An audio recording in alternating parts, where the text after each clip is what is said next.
Avis vascular centre మన దేశంలోనే the best varicose vein hospital. Welcome to iDream media.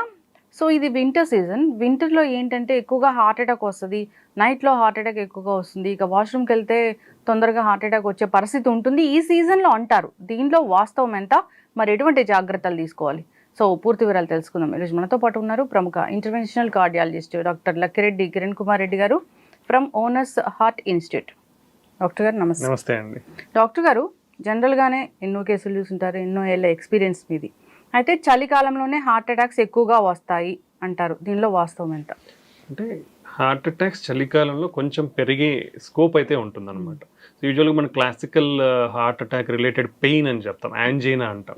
So angina characteristics ఉంటాయి కొన్ని. అంటే ఇప్పుడు పెయిన్ వస్తుంది, పెయిన్ ఎలా ఉంటుందంటే స్క్వీజింగ్ టైప్, అంటే మనల్ని చెస్ట్ రెండు చేతులతో గట్టిగా నొక్కేసినట్టు, లేదంటే ఒక 50 to 100 kgs బరువు పెట్టినట్లు ఉంటుంది అనమాట. That is typical of heart attack pain అనమాట. సో ఇవి ఒక్కొక్కసారి ఏమవుతుందంటే యూజువల్గా ఇంటెన్సిటీ అనేది కూడా ఇంపార్టెంట్. చాలా మంది కూర్చున్నట్లు ఉంటుంది అంటారు, అది non specific, but still you have to consider అట్లాంటి టైప్స్ కూడా. కూర్చున్నట్లుంటే కాదు, కూర్చున్నట్లు ఉంటే కూడా ఉండే అవకాశం ఉంటుంది. I will tell you after this. So ఈ పెయిన్ అనేది కూడా ఏమవుతుందంటే అక్యూట్ హార్ట్ అటాక్లో నిదానంగా ఇంటెన్సిటీ అనేది కూడా పెరుగుతూ పోతుంది. అండ్ దీని స్పెసిఫిక్ క్యారెక్టరిస్టిక్ ఏదంటే మీల్స్ చేసిన తర్వాత, అంటే ఏదైనా ఫుడ్ తీసుకున్న తర్వాత ఎక్కువయ్యే అవకాశం ఉండొచ్చు. దెన్ వర్క్, మనం స్టెప్స్ ఎక్కిన, ఎక్సర్సైజ్ కొంచెం చేసినా కానీ పెయిన్ ఎక్కువయ్యే ఛాన్స్ ఉంటుంది. నెక్స్ట్ కోల్డ్ వెదర్లో కూడా ఈ పెయిన్ అనేది ఎక్కువ ఉండే అవకాశం ఉంటుంది. ఇది క్లాసికల్ హార్ట్ అటాక్ పెయిన్ అంటాం. ఎందుకు వింటర్ సీజన్లో హార్ట్ అటాక్ ఎక్కువయ్యే అవకాశం ఉండొచ్చు అంటే, మన వింటర్ సీజన్లో ఏమవుతుందంటే వాసోస్పాజం, మన రక్తనాళాలు ఉంటాయి కదా, బ్లడ్ వెజల్స్ అనేది బాడీలో ముడుచుకుపోయే టెండెన్సీ ఉంటుంది అనమాట. వాసో కన్స్ట్రిక్షన్ అంటాం. స్పాజం, కోల్డ్కి స్పాజం అయ్యాయి. ఈ స్పాజం అయినప్పుడు మన బ్లడ్ వెజల్స్ అంతా కూడా చలికి, so to increase this thing మన body temperature, so what it will cause some pressure increase. Pressure increase అయినప్పుడు లైక్ బీపీ కూడా పెరిగే ఛాన్స్ ఉంటుంది ఈ వాసో కన్స్ట్రిక్షన్ వల్ల. సో దానివల్ల heart has to pump. Normal pressure కంటే ప్రెషర్ ఎక్కువైనప్పుడు హార్ట్ పంప్ చేయాలంటే స్ట్రెయిన్ కి గురి అవుతుంది. సో ఈ ఇంబ్యాలెన్స్ ఒకవేళ బ్లాక్స్ ఉన్నట్లయితే, సో ఈ సప్లై డిమాండ్ మిస్ మ్యాచ్ అంటాం, ఈ సప్లై డిమాండ్ మిస్ మ్యాచ్ వల్ల హార్ట్ అటాక్ వచ్చే అవకాశం ఉండొచ్చు.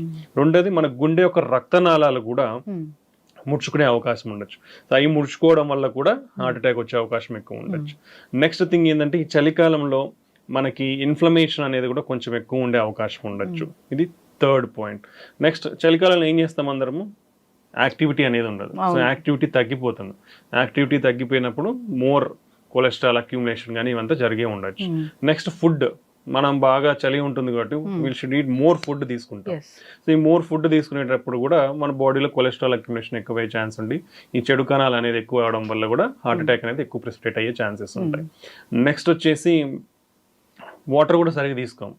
సో ఈ డీహైడ్రేషన్ వల్ల కూడా బ్లడ్ విస్కోసిటీ అనేది పెరిగి మన ఆ థిక్ అండ్ బ్లడ్ అనేది ఫ్లో అవడం వల్ల ప్రెషర్ పెరగడము, అండ్ ఆ థిక్ ఫ్లూయెన్సీ లేకపోవడం వల్ల కూడా బ్లడ్ క్లాట్ అయ్యే టెండెన్సీ ఎక్కువ ఉంటుంది. సో ఇలా చాలా రీజన్స్ వల్ల వింటర్ సీజన్లో హార్ట్ అటాక్ ఎక్కువ వచ్చే అవకాశం ఉంటుంది. కాబట్టి already risk factors like BP కానీ, షుగర్, కొలెస్ట్రాల్, ఇలాంటి వాళ్ళు, ఒబిసిటీ, ఊబకాయం ఉన్న వాళ్ళు చాలా జాగ్రత్తలు తీసుకోవాల్సిన అవసరం అయితే ఉంటుంది. ఎటువంటి చిన్న నొప్పి వచ్చినా కానీ నెగ్లెక్ట్ అయితే చేయకూడదు. సో నేను ఆల్రెడీ మీరు ఫస్ట్ అడిగినప్పుడు ప్రిక్కింగ్ అయితే కాదా హార్ట్ అటాక్ అంటే, క్లాసికల్ అంటాం. క్లాసికల్ అంటే ఇదైతే definitely heart attack. But any type, నాకు ఏదో మైల్డ్ పెయిన్ ఉంది, లేదా కూర్చున్నట్లు ఉంది, ఓన్లీ చెయ్యి నొప్పి మాత్రమే ఉంది, లేదా గొంతు నొప్పి వస్తూ ఉంది, లేదా ఒక్కొక్కసారి మనకి పొత్తి కడుపు అంటాం, ఇక్కడ మాత్రమే నొప్పి రావచ్చు, కొందరిలో ఓన్లీ చెమటలు మాత్రమే పట్టచ్చు. సో ఇలా ఏ సిమ్టమ్ ఉన్నా దాన్ని నెగ్లెక్ట్ చేయకూడదు. ఎందుకంటే మెయిన్ చెస్ట్ పెయిన్ అంటేనే ఫస్ట్ ఎవరికైనా గుర్తొచ్చేది హార్ట్ అటాక్. అదే గుర్తుకు రావాలి కూడా. ఎందుకంటే దాన్ని నెగ్లెక్ట్ చేసి ప్రాబబుల్ మజిల్ పెయిన్ కానీ, లేదంటే ప్రాబబుల్ గ్యాస్ట్రిక్ పెయిన్ అని డిలే చేయడం వల్ల మిస్ అవుతాం, విల్ మిస్ హార్ట్ అటాక్స్. ఈ మిస్ అయినప్పుడే డెత్స్ అనేది సంభవిస్తూ ఉంటాయి. హాస్పిటల్కి రీచ్ అవ్వకముందే ఎందుకు కొలాప్స్ అయిపోయినారు చాలా మంది ఎక్స్ప్రెస్ చేయరు. బేసికలీ లాట్ ఆఫ్ పీపుల్ ఏంటంటే దే వోంట్ ఎక్స్ప్రెస్. ఇప్పుడు ఫర్ సపోజ్ ఫ్యామిలీలోనే ఉన్నారు, చెస్ట్ పెయిన్ ఉంటుంది, బట్ హీ వోంట్ ఎక్స్ప్రెస్. ఏదో మైల్డ్ పెయిన్ అనుకొని ఇంట్లో వాళ్ళకు చెప్పరు, సో నెగ్లెక్ట్ అయిపోతుంది. అది సివియర్ అయ్యేసరికి you may have time or you don't have time ఉండొచ్చు, ఉండకపోవచ్చు హాస్పిటల్కి రీచ్ అయ్యేదానికి. సో ఈ నెగ్లిజెన్స్ అనేది చెస్ట్ పెయిన్లో ఎప్పుడు కూడా వహించవద్దు. అది గ్యాస్ట్రిక్ అయినా అవనివ్వండి, లేదా మజిల్ పెయిన్ అవనివ్వండి, మీకు సివియర్ పెయిన్ ఉంది, దానివల్ల డిస్కంఫర్ట్ ఉంది, you are not able to sit quietly, or మీరు ఎయిర్ హంగర్ ఎక్కువ ఉంది, ఏదో శ్వాస ఆడట్లేదనే ఫీలింగ్ ఉండొచ్చు కొందరిలో, లేదా నాజియా వామిటింగ్ అంటాం, అది కూడా ఉండే ఛాన్స్ ఉండొచ్చు. ఇలాంటి సిమ్టమ్స్ ఉన్నప్పుడు ఇమీడియట్ గా ఇప్పుడు మెడికల్ డయాగ్నోస్టిక్ ఫెసిలిటీస్ అనేది every area nook and corner ప్రతి చోట వచ్చేసినాయి. So hardly 100 meters or 200 meters లో ఒక డయాగ్నోస్టిక్ ఫెసిలిటీ ఉంటుంది, లేదంటే ఒక క్లినిక్ ఉంటుంది, లేదా నర్సింగ్ హోమ్ ఉంటుంది. ఎక్కడికో ఒక చోటుకి వెళ్ళి వాళ్ళ ఈ సిమ్టమ్స్ చెప్పి నాకు ఒక ఈసీజీ కావాలని అడిగితే ఎవరైనా తీస్తారు. ఆ ఈసీజీ క్లారిటీగా డయాగ్నోస్ అయిపోతుంది. So acute heart attack diagnose చేయడానికి ఒకే ఒక investigation is enough. First investigation is ECG. ECG is very very affordable to everybody, ఎవరికైనా అఫోర్డబుల్ ప్రైస్ లోనే ఉంటుంది అది. సో ఆ ఈసీజీ తీయించుకోవడం వల్ల హార్ట్ అటాక్ ఉందా లేదా అని తెలుస్తుంది. ఉందనుకోండి, మీకు ఇమీడియట్ గా లోడింగ్ డోసెస్ అనేది ఇస్తారు, 3 drugs. అది తీసుకుంటే కొంచెం సేఫ్టీ అయ్యే ఛాన్స్ ఉంటుంది. దెన్ ఇమీడియట్ గా ఎక్కడికైతే ఆ ఫెసిలిటీస్, క్యాత్ ల్యాబ్ ఫెసిలిటీస్ ఉన్నాయో, అలాంటి కార్డియాలజీ స్పెషలిస్ట్ ఉన్నాయో షిఫ్ట్ చేస్తారు డాక్టర్లు. దానివల్ల మీ ప్రాణం కాపాడుతుంది. లేదు ఒకవేళ ఈసీజీ నార్మల్ ఉంది, fine, then second line of testing ఉంటుంది. పర్టికులర్లీ ఇవంతా కూడా ఎవరు గుర్తుకు పెట్టుకోవాలంటే మోర్ దెన్ 30 years. ప్రీవియస్ గా హార్ట్ అటాక్స్ అంటే 60 years దాటితేనే అనేది that notion has been done. అది స్లోగా 50 years కి వచ్చింది. Now it is came up to 30 years. More than 30 years particularly symptom any risk factors అంటాం, లైక్ బీపీ, షుగర్, కొలెస్ట్రాల్, ఇంట్లో వాళ్ళకి ఎవరికైనా గుండె జబ్బులు ఉన్న, క్రానిక్ స్మోకర్, క్రానిక్ ఆల్కహాలిక్స్, ఊబకాయం ఎక్కువ ఉన్న వాళ్ళు, ఎక్కువ స్ట్రెస్ తీసుకునే వాళ్ళు, వీళ్ళందరూ కూడా జాగ్రత్తగా ఉండాలి ఈ సిమ్టమ్స్ వచ్చినప్పుడు. సో వాళ్ళైతే డెఫినెట్లీ నెగ్లిజెన్స్ అయితే పాటించవద్దు. నెగ్లిజెన్స్ లేకుండా ఈసీజీ తీయించుకుంటే వాళ్ళకి తెలిసిపోతుంది ప్రాబ్లం ఉందా లేదా అనేసి. ఒకవేళ ప్రాబ్లం లేదనిపిస్తే ఫైన్, డాక్టర్ అనేది సెకండ్ లైన్ ఆఫ్ టెస్ట్ ఏంటంటే బ్లడ్ టెస్ట్ ఒకటి ఉంటుంది, ట్రోపోనిన్ టెస్ట్ అంటాం. ఈ 2 టెస్ట్ల వల్ల మీకు అక్యూట్ గా డేంజర్ ఉందా లేదా అనేది క్లారిటీగా తెలిసిపోతుంది. ఈ 2 నెగిటివ్ ఉన్నాయంటే మీరు కూడా ఊపిరి పీల్చుకొని సేఫ్ జోన్ లోకి వచ్చే అవకాశం ఉంటుంది. Probable next they will think this muscle pain or bone pain or gastric pain అనేది ఫర్దర్ ఎవాల్యుయేషన్. అవి అంత డేంజరస్ కాదు కాబట్టి యువర్ లైఫ్ ఇస్ సేవ్డ్. అదే మీరు ముందుగానే ఇది గ్యాస్ట్రిక్ పెయిన్ అనుకోని, లేదా మజిల్ పెయిన్ అనుకోని ఇలా నెగ్లెక్ట్ చేస్తే మాత్రం ప్రాణం పోయే అవకాశం ఉంటుంది. ఈ బ్లడ్ టెస్ట్ మీరు ఏదైతే చెప్పారో జనరల్ గా హాస్పిటల్కి వెళ్ళాకే చేయించుకోవాలా, లేదంటే ఎప్పుడైనా మాకు నార్మల్ గా ఒకసారి గుండె ఎలా ఉందో చెక్ చేసుకోవాలనుకున్నప్పుడు చేయించుకోవచ్చా? యూజువల్గా ట్రోపోనిన్ టెస్ట్ అనేది అక్యూట్ హార్ట్ అటాక్ లోనే సజెస్ట్ చేస్తాం. సో నార్మల్ గా అయితే అవసరం లేదు యూజువల్ గా టెస్ట్ అనేది. సో బట్ నార్మల్ కూడా చేయించుకునే వాళ్ళు చేయించుకోవచ్చు. ఇట్ విల్ సమ్ టైమ్స్ కొందరిలో ఏంటంటే క్రానిక్ అండర్లయింగ్ హార్ట్ ప్రాబ్లమ్స్ ఏమన్నా ఉన్నా కానీ తెలిసే అవకాశం ఉండొచ్చు. But usual it is indicated in acute heart attacks, అది ఒక indication. Second, already heart problems ఉన్న వాళ్ళలో హార్ట్ ఫెయిల్యూర్ డెవలప్ అయినప్పుడు కానివ్వండి, ఇలాంటి టైంలో we will suggest for those people అనమాట. అందరికీ అయితే అవసరం లేదు ట్రోపోనిన్ టెస్ట్.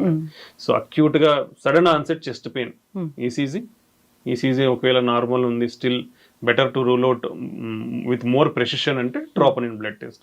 ఈ 2 నెగిటివ్ ఉన్నాయా, fine, slowly we can evaluate.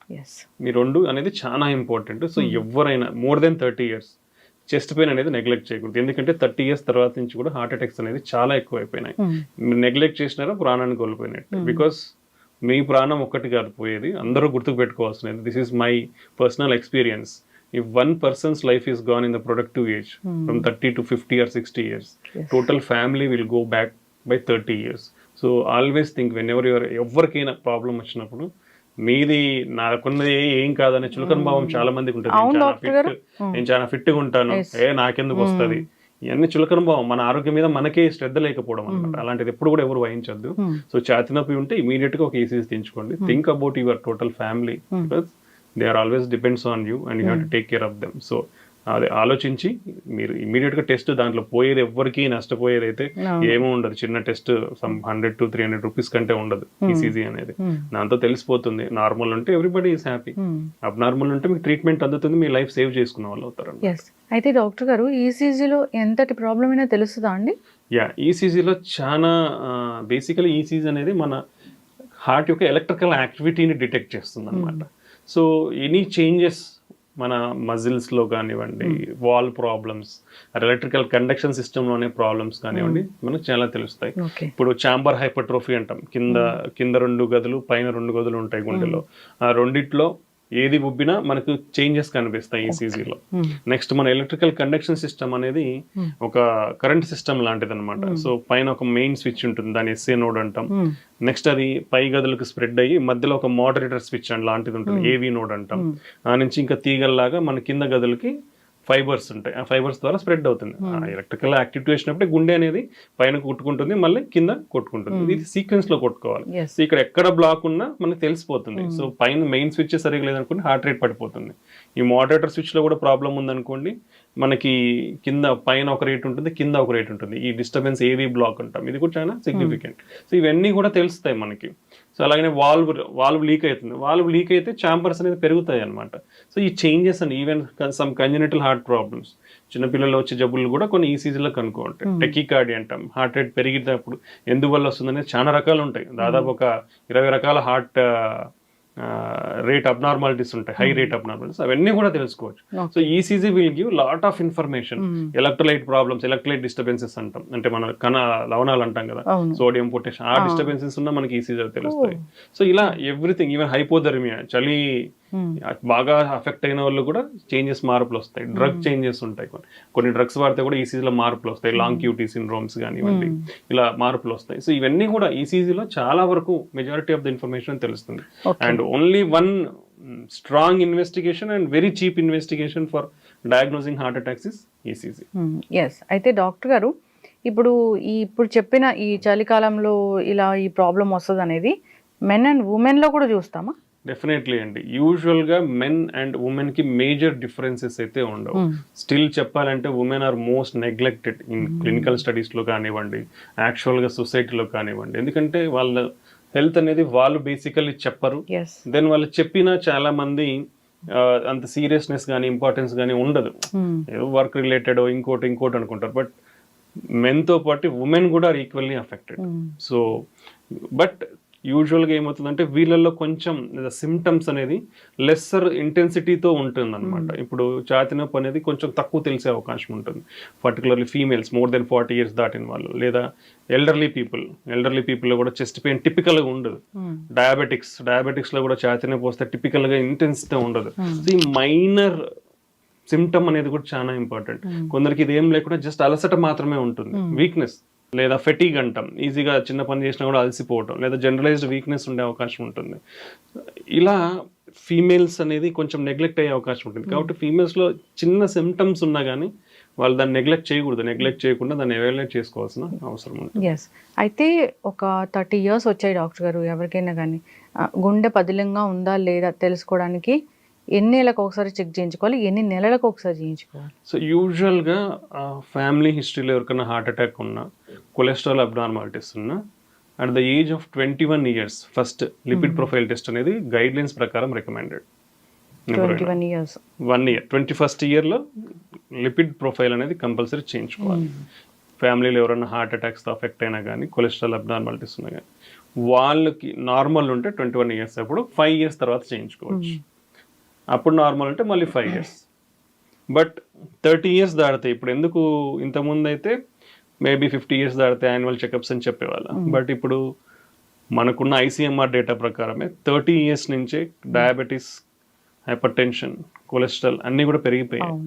So from the age of 30 years every year normal ఉంటే ఎవ్రీ ఇయర్ యాన్యువల్ స్క్రీనింగ్ అనేది కంపల్సరీ. దాంట్లో కంపల్సరీగా బీపీ ఉందా లేదా చెక్ చేసుకోవాలి, షుగర్ ఉందా లేదా చెక్ చేసుకోవాలి, కొలెస్ట్రాల్ ప్రాబ్లం. నెక్స్ట్ వచ్చేసి కామన్ మన హార్ట్ పదిలంగా ఉందా లేదా అని తెలుసుకోవడానికి simple test ECG, 2D echo scan, treadmill test. దీంతో పాటు కిడ్నీ ఫంక్షన్ టెస్ట్ ఎలా ఉంది, థైరాయిడ్ ప్రొఫైల్, ఇవి బేసిక్ టెస్ట్. ఈ బేసిక్ టెస్ట్ చేయించుకుంటే మన ఓవరాల్ ఎలా ఉంది మన హెల్త్ అనేది మనకు తెలుస్తుంది. So major organs heart, kidney, liver and major risk factors BP, sugar, ఇవి ఎంత. సో ఇది ఇంపార్టెంట్. సో ఇవి చేసుకుంటే చాలా మంది మీకు మెయిన్ డిసీజెస్ రాకముందే మీరు హెల్త్ ప్రివెన్షన్ తీసుకునే అవకాశం ఉంటుంది. Basically everything is related to our life style. So ఈ లైఫ్ స్టైల్ అనేది మనం పాటిస్తే ఈ యాన్యువల్ చెకప్స్ ద్వారా డెఫినెట్లీ మనకు మేజర్ ప్రాబ్లం లేకుండా కాపాడుకోవచ్చు. ఓకే, ఇప్పుడు ఈ చలికాలంలో హార్ట్ అటాక్ గురించి మాట్లాడుకుంటూ ఉన్నాము. ప్రత్యేకంగా జాగ్రత్తలు ఏమైనా తీసుకోవాలా హార్ట్ ప్రాబ్లం ఉన్నా లేకపోయినా? సో హార్ట్ ప్రాబ్లం ఉన్న వాళ్ళు కంపల్సరీగా కోల్డ్ వెదర్కి ఎక్స్పోజ్ అవ్వడం తగ్గించాలి. కోల్డ్ వెదర్లో హెవీ వెయిట్స్ లిఫ్ట్ చేయడం తగ్గించాలి. కోల్డ్ వెదర్లో వాకింగ్ చేయడం కూడా తగ్గిస్తే మంచిది. ఆల్రెడీ హార్ట్ అటాక్స్ అఫెక్ట్ అయిన వాళ్ళు, స్టంట్స్ పడిన వాళ్ళు, ఇలాంటి ఇబ్బంది ఉన్న వాళ్ళు చేసుకోవాలి. సెకండ్ థింగ్, మోర్ వామ్గా ఉండేటట్లు చూసుకోవాలి వాళ్ళ క్లాతింగ్ కానీ ఇవంతా. అండ్ బయట చలిలో ఎక్కువ తిరిగితే లాట్ ఆఫ్ ఇష్యూస్ ఉంటాయి కాబట్టి ఇంట్లోనే ఎక్కువగా కొంచెం కదలేటట్లు చూసుకోవాలి. అడిక్వేట్ హైడ్రేషన్ అనేది కంపల్సరీ ఉండాలి. నెక్స్ట్ ఫుడ్, మనకి చలికి ఏంటంటే మోర్ ఎక్కువ తినేస్తాం, అలా కాకుండా balanced healthy food, more fruits, more vegetables, కొన్ని డ్రై ఫ్రూట్స్, ఇలా బ్యాలెన్స్డ్గా హెల్తీ ఫుడ్ అనేది తీసుకుంటే మనకి బారిన పడకుండా ఉంటాం. అండ్ ఆల్రెడీ హార్ట్ ప్రాబ్లమ్స్ ఉన్న వాళ్ళు కంపల్సరీగా వాళ్ళ మెడికేషన్స్ అనేది పొరపాటున కూడా స్కిప్ చేయండి. Cholesterol lowering agent, blood thinner అనేది కంపల్సరీ. అండ్ షుగర్ అనేది స్ట్రిక్ట్ కంట్రోల్లో ఉండాలి. HbA1c ఎవ్రీ 3 months చెక్ చేయించుకుని దాన్ని కంట్రోల్లో పెట్టుకోవాలి. BP, I advise BP sugar ఉన్న వాళ్ళు కంపల్సరీ హోమ్ మానిటరింగ్ అనేది చాలా ఇంపార్టెంట్. బీపీ ఉన్న వాళ్ళకి కూడా మీరు ఇంట్లో చూసుకున్న బీపీని బట్టే ట్రీట్మెంట్ ఇవ్వడం అనేది కరెక్ట్ ఒపీనియన్. మీరు ఎప్పుడైనా బీపీ ఉన్న వాళ్ళు హాస్పిటల్కి వెళ్తే బీపీ అనేది యూజువల్గా పెరుగుతుంది. పెరిగి దాన్ని బట్టి మెడికేషన్స్ ఇవ్వడం కంటే home BP monitoring is most reliable. మీరు అట్లీస్ట్ 2-3 daysకి ఒకసారి ఇంట్లో మార్నింగ్ నైట్ ఒకసారి మీరు బీపీ చెక్ చేసుకుని దానికి ఒక రికార్డ్ రాసుకొని మీరు పోయినప్పుడల్లా మీరు డాక్టర్ గారు చూపిస్తే, if that values are normal, whatever the drug doses you can continue. అది పెరిగితేనే డ్రగ్స్ డోస్ మార్చాల్సిన అవసరం కానీ అడిషన్ చేయాల్సిన అవసరం కానీ ఉంటుంది. సో కంపల్సరీ బీపీ షుగర్ ఉన్న వాళ్ళు హోమ్ మానిటరింగ్ అనేది నవ్ అండ్ దెన్ అయితే కంపల్సరీ చేసుకోవాలి. సో ఈ చలికాలంలో ఈ టిప్స్ అన్ని ఫాలో అయితే మనం రిస్క్ తగ్గించుకున్న వాళ్ళం అవుతాం. ఎస్, ఖచ్చితంగా డాక్టర్ గారు అయితే చూస్తున్నాం ఏంటంటే నైట్ ఎక్కువగా హార్ట్ అటాక్ వస్తుంది, ఇది ఎందుకు? యూజువల్గా నైట్ ఎక్కువ వస్తుంది కానీ ఎర్లీ మార్నింగ్స్లో ఎక్కువ వచ్చే అవకాశం ఉండొచ్చు. ఓకే, సో టైం స్పెసిఫిసిటీ అనేది మనం చెప్పలేము basically. So any time can come. Thing ఏంటంటే హౌ మచ్, ఇప్పుడు మన ఫుడ్ ఇంటేక్ అనేది ఏంటి అనేది చాలా important. How much healthy food we are taking. So మనం మనకి సిటీస్లో అర్బనైజేషన్లో ఏమైపోయింది, more food parties at night, heavy food intake at night అయిపోయింది. ఆఫ్టర్ హెవీ ఫుడ్ ఇంటేక్ ఏమవుతుందంటే మన డైజెషన్కి there is lot of blood circulation is required. So మనకి అది అక్కడ ఎక్కువ అయిపోయి మనకి నిజంగానే బ్లాక్స్ గిన ఏమన్నా ఉంటే then supply demand mismatch అనేది ఏర్పడుతుంది. ఆ సప్లై డిమాండ్ మిస్ మ్యాచ్లో మనకి ఈ ప్రాబ్లం అనేది వచ్చి హార్ట్ అటాక్ వచ్చే అవకాశం ఉండొచ్చు అనమాట. సో ఇలా కాకుండా కొందరికి సైలెంట్ హార్ట్ అటాక్స్ అంటాం. అంటే హార్ట్ అటాక్ వచ్చినట్లు కూడా తెలియదు వాళ్ళకి, పెయిన్ కూడా తెలియదు, అలా వచ్చి వెళ్ళిపోతాయి. సో ఈ సైలెంట్ హార్ట్ అటాక్స్లో కొందరికి ఇమీడియట్గా స్పాంటేనియస్ రీకెనలైజేషన్ అంటాం. అంటే బ్లడ్ క్లాట్ ఫామ్ అయ్యి హార్ట్ అటాక్ వస్తుంది, అది వచ్చిన తర్వాత స్పాంటేనియస్గా కూడా ఓపెన్ అయిపోతుంది అనమాట. అవి ఓన్లీ కెన్ బి డిటెక్టెడ్ అని లేటర్ స్టేజ్, ఎప్పుడన్నా చెకప్ పోయినప్పుడు ఈసీజీలో మార్పుల ద్వారా కనుక్కుంటాం. సో ఇలా అవి స్టేబుల్గా ఉండొచ్చు కొందరిలో. కొందరికి ఆ సైలెంట్ హార్ట్ అటాక్స్ అనేది సివియర్ అయిపోయి సడన్ డెత్ కూడా అయ్యే ఛాన్స్ ఉంటుంది. చూస్తున్నారు డాక్టర్ గారు అలాంటివి? డెఫినెట్లీ ఉంటాయండి. ఎందుకంటే until unless we prove angiogram we can't tell.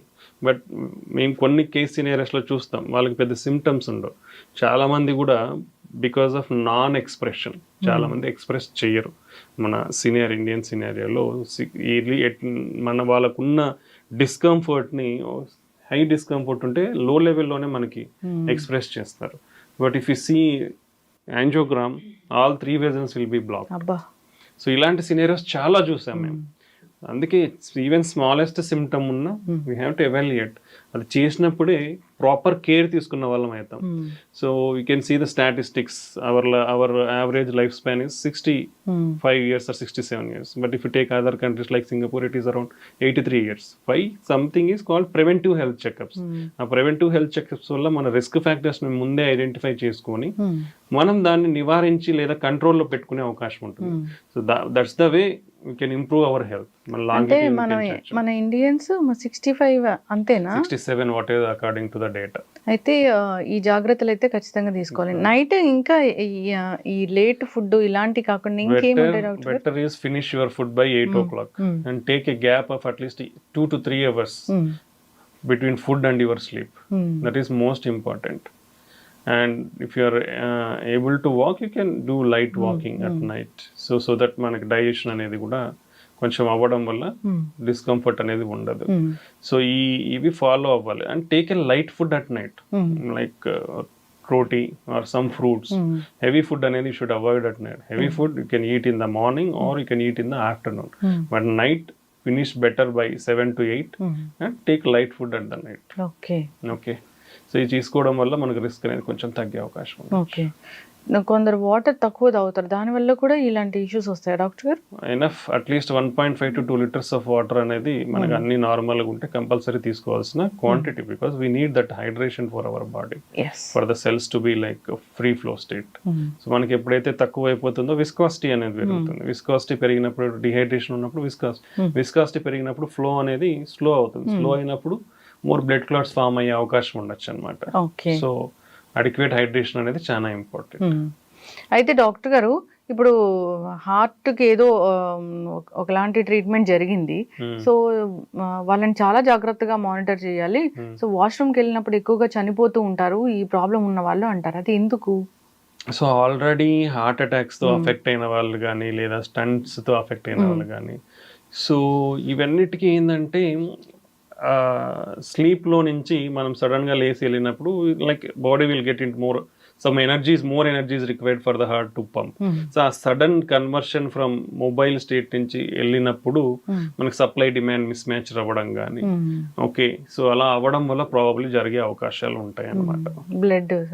Blood circulation clots అవ్వడం కానివ్వండి, ఇన్ఫ్లమేషన్ పెరిగి సడన్ గా ఈ ప్లాక్ ఏదైతే ఉంటుందో రప్చర్ అవ్వడం కానీ ఇలా ఉండే అవకాశం ఉండొచ్చు. దాన్ని ఒక్కొక్కసారి జరిగే అవకాశం ఉండొచ్చు. అండ్ ఇవన్నిటికంటే కూడా నీ ప్రయర్ అండర్లైన్ రిస్క్ ఫ్యాక్టర్స్ ఎంత కంట్రోల్లో ఉన్నాయనేది చాలా ఇంపార్టెంట్. సో ఇప్పుడు షుగర్ ఉంటుంది, అన్కంట్రోల్డ్ ఉందనుకోండి, వాళ్ళకి ఇలా జరిగే అవకాశం ఎక్కువ ఉండొచ్చు. బీపీ అన్కంట్రోల్డ్ ఉండేది అనుకోండి, ఇలా జరిగే అవకాశం ఎక్కువ ఉండొచ్చు.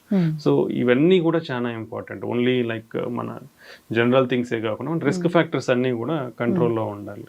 మరి ఇన్ని కేసెస్ చూసారు, ఇన్ని పేషెంట్స్ని చూసారు కదా డాక్టర్ గారు, బీపీ 120/80 ఒకప్పుడు నార్మల్, ఇప్పుడు లెక్కలు మారాయని చెప్తున్నారు. సో 140/90 ఉన్నా ఓకేనా? లెక్కలు ఎప్పుడు మారు. BP 120/80 is normal. 130/85 is borderline. Okay, 140/90 is hypertension. So always you should try to keep your BP less than 130/85. ఎప్పటికి కూడా 130/85. స్టిల్ ఇంత advanced treatments, easy availability of medicines, easy diagnosis by home BP monitoring ఇన్ని వచ్చినా కూడా majority of the patients and BP medications are uncontrolled, not adequate doses. So ఇవన్నీ చాలా risk ఉంది. BP ఉన్న వాళ్ళు కూడా చాలా మందిలో 50% ఇయర్లీ అన్కంట్రోల్డ్ ఉంటుంది, because they don't monitor their BP regularly. So you have to adjust your medications regularly based on your BP. They should reduce salt intake to less than 5 grams per day. They should do regular exercise like walking for at least 30 minutes per day for 5 days in a week. ఇవన్నీ చేయాలి. Exercise వల్ల multiple benefits. ఇది అందరూ ఇప్పుడున్న busy life లో nobody is sparing time for exercise, which is very very very bad. Everybody will comes under this category. So అందరూ కూడా first priority along with your home cooked food exercise కి time కేటాయించాలి. 30 minutes to 45 minutes per day. మీరు walking చేయండి, sports ఆడండి, swimming చేయండి, or involve in some other activity, but you should do it. నేను రెగ్యులర్ గా నడుస్తానే ఉంటాను, నాకేం అవసరం, but spare separate time for that. So that is most important. So exercise వల్ల బీపీ అనేది కంట్రోల్ అయ్యే ఛాన్స్, షుగర్ కంట్రోల్ అవుతుంది, ఇన్సులిన్ సెన్సిటివిటీ పెరుగుతుంది, ఇన్సులిన్ రెసిస్టెన్స్ అనేది తగ్గుతుంది, కొలెస్ట్రాల్ ప్రొఫైల్ అనేది మారుతుంది, ఎల్డిఎల్ కొలెస్ట్రాల్ తగ్గుతుంది, హెచ్డిఎల్ పెరిగి, ఇవన్నీ ఇంప్రూవ్మెంట్స్ ఉంటాయి ఎక్సర్సైజ్తో అపార్ట్ ఫ్రమ్ ఫుడ్. సో మనకి రెండే important, good food, good healthy food, good exercise, good sleep. ఈ మూడు important. Sound sleep is also very important. And adult at least 7 to 8 hours good sleep ఉండాలి. If you sleep is less, your stress will increase. Stress will increase again your blood pressure and other inflammation, మన చెడు అంతా పెరిగి more heart attacks, more brain strokes కూడా వచ్చే అవకాశం. Okay, అయితే doctor గారు చివరిగా ఈ బీపీ ఒకసారి వస్తే అది పూర్తి స్థాయిలో మందులు మానేయడానికి అవ్వదా? See, depends, we'll categorize as two: essential hypertension and secondary hypertension antam. So essential hypertension with age అనేది మనకు వస్తుంది, like genetic factors, lot of factors ఉంటాయి, hereditary ఇది అంతా. సో సెకండరీ కాజెస్ లో కొన్ని హార్మోనల్ ప్రాబ్లమ్స్ ఉంటాయి. సో హార్మోనల్ ఒకవేళ యంగ్ ఏజ్ లో వస్తే we have to rule out దేని వల్ల వచ్చింది. లైక్ 30 years కి వచ్చింది అనుకోండి, కిడ్నీ ప్రాబ్లం ఉందా, లేదా థైరాయిడ్ హార్మోన్ ఉందా, లేదంటే ఇంకో pheochromocytoma some other adrenal gland problems, ఇది దేని వల్ల వచ్చిందనేది రూల్ అవుట్ చేస్తాం. అది రూల్ అవుట్ చేసిన తర్వాత label it as essential hypertension. But if you are able to do healthy lifestyle like regular exercise, if your everything, your kidney function is good, creatinine is normal, all other hormones are good, you can control your hypertension, you can reduce. అంటే very unreachable levels అనేది first నుంచి ఎవరికి ఉండదు, underlying ఏ problem లేకుండా స్లోగానే start అవుతుంది. So if you do all these things sincerely with yoga, meditation, exercise, more fruits and vegetables, అసలు everybody has to take more fruits and vegetables, nearly 3 to 5 times fruits and vegetables తీసుకోవాలి per day. అయితే more than 50% of the people in India fruits వారంలో ఒక్కసారే తీసుకుంటారు. How much వ్యత్యాసం ఉంది ఇక్కడ. So even vegetables కూడా డైలీ 3 times తీసుకునే వాళ్ళు ఓన్లీ 20% మాత్రమే ఉన్నారు. So 80% are not taking. So you have to change our diet. So more fruits and vegetables, reduce our salt intake, reduce our fat, oils, fried foods, processed foods. ఇప్పుడు అంతా easy delivery అయిపోయినప్పటి నుంచి fast foods, packed foods అలవాటు అయిపోయింది. They are all harmful according to the data whatever it is. So better convert to a healthy balanced diet, that is most important. And then regular exercise. ఈ దీనిలతో మన బీపీని కూడా control చేసుకొని you can get down your drugs. But అది drugs తగ్గించేటప్పుడు కూడా will slowly bring it down. ఒకేసారి అన్ని మానేస్తే మళ్ళీ రీబౌండ్ హైపర్ టెన్షన్ ఉండే ఛాన్స్ ఉండొచ్చు. So slow by slow multiple drugs ఉన్నారంటే డ్రగ్స్ తగ్గించడం, డోస్ ఉందంటే డోస్ తగ్గించుకుంటూ రావడం. సో ఆ విధంగా మీ బీపీ మెయింటైన్ అవుతుంది without much requirement of drugs. అంటే we can reduce all the drugs also. And again will monitor that BP. ఆపేసిన తర్వాత కూడా మినిమం 1 year వరకు మానిటర్ చేయాలి. నార్మల్గా ఉందా, మళ్ళీ పెరుగుతా ఉందేమో అనేది we have to monitor that. 1 year తర్వాత ఆర్ 1-2 years వరకు కూడా లేదు అనుకోండి, mostly it was settled with your healthy life style. మళ్ళీ అది రాకుండా చూసుకోవాలి. ఆ లైఫ్ స్టైల్ అనేది మనం మెయింటైన్ చేయగలగాలి. ఖచ్చితంగా డాక్టర్ గారు చాలా చక్కగా చెప్పారండి. చాలా క్వశ్చన్స్ ఉన్నాయి, ఇంకా టాపిక్స్ ఉన్నాయి. సిరీస్ అనేది కంటిన్యూ చేద్దాం, మీరు మాకు టైం ఇవ్వాలి. సో చక్కటి ఇన్ఫర్మేషన్ డాక్టర్ గారు, ధన్యవాదాలు.